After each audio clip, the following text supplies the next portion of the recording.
আসসালামু আলাইকুম। Computer lab চ্যানেলের পক্ষ থেকে আপনাদের সবাইকে স্বাগতম।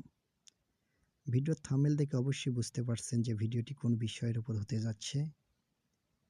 তো আমরা ছোট বড় অনেকেই আছি, ছবি তুলতে পছন্দ করি এবং ছবিটি এডিট করে ফেসবুকে আপলোড করতে পছন্দ করি। কিন্তু এত সুন্দর ছবি ফেসবুকে আপলোড করার পর যদি ঘোলা কিংবা MP4 হয়ে যায়, তখন আমাদের মনটি খারাপ হয়ে যায়। তো বন্ধুরা, আজকে আপনাদেরকে এমন একটি প্রসেস দেখাবো যে প্রসেসটি ফলো করলে ফেসবুকে হাই কোয়ালিটিতে ফটো আপলোড হবে। তো বন্ধুরা, কথা না বাড়িয়ে সরাসরি চলে যাই মূল ভিডিওতে। আর আপনারা যদি আমার চ্যানেলে কেউ নতুন হয়ে থাকেন, অবশ্যই চ্যানেলটি সাবস্ক্রাইব করে রাখবেন, নতুন নতুন ভিডিও আপলোড করার সাথে সাথে যেন আপনারা পেয়ে যান। তো বন্ধুরা, কথা না বাড়িয়ে চলে যাই সরাসরি মূল ভিডিওতে। তো আপনারা আপনাদের ফেসবুক কিংবা ফেসবুক লাইটে প্রবেশ করবেন। আমি আমার ফেসবুক লাইটে প্রবেশ করলাম। তো এখন আপনাদেরকে প্রসেসটি দেখাবো কিভাবে হাই কোয়ালিটিতে ফটো আপলোড করা যায়। তো আপনারা আপনাদের ফেসবুকে প্রবেশ করার পর উপরে ডান পাশে দেখবেন যে 3 ডট লাইনের একটা চিহ্ন আছে, এখানে ক্লিক করবেন।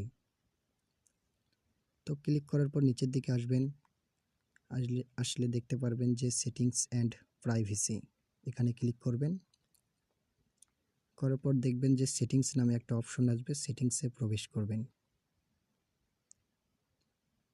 তো সেটিংসে প্রবেশ করার পর নিচের দিকে আসবেন।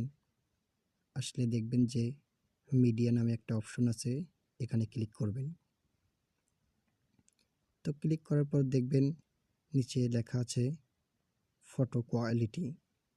তো আপনার যদি হাই কোয়ালিটিতে ফটো আপলোড করতে চান, অবশ্যই এটা হাই করে রাখবেন। মিডিয়াম কিংবা লো করে রাখলে ফটোটি অবশ্যই ঘোলা কিংবা MP4 হয়ে যাবে। তো আমরা হাই কোয়ালিটিতে ফটো আপলোড করতে চাই বলে এটা আমরা অবশ্যই হাই করে রাখবো। তো হাই করে রাখার পর যদি এখন আপনারা আপনাদের কোনো ফটো কিংবা ছবি আপলোড করতে চান, অবশ্যই আপলোড করবেন। আশা করি ইনশাল্লাহ হাই কোয়ালিটিতে ফটো আপলোড হবে। তো বন্ধুরা, আমার ভিডিও দেখার পর যদি আপনারা কেউ উপকৃত হন কিংবা ভালো লেগে থাকে, অবশ্যই চ্যানেলটি সাবস্ক্রাইব করতে ভুলবেন না। এবং দেখার পর যদি আপনাদের ভালো লেগে থাকে, অবশ্যই একটা লাইক, কমেন্ট, শেয়ার করবেন। আরও নতুন নতুন ভিডিও যাতে আপনাদেরকে উপহার দিতে পারি। তো বন্ধুরা, আজ এই পর্যন্তই। ভালো থাকবেন। আসসালামু আলাইকুম।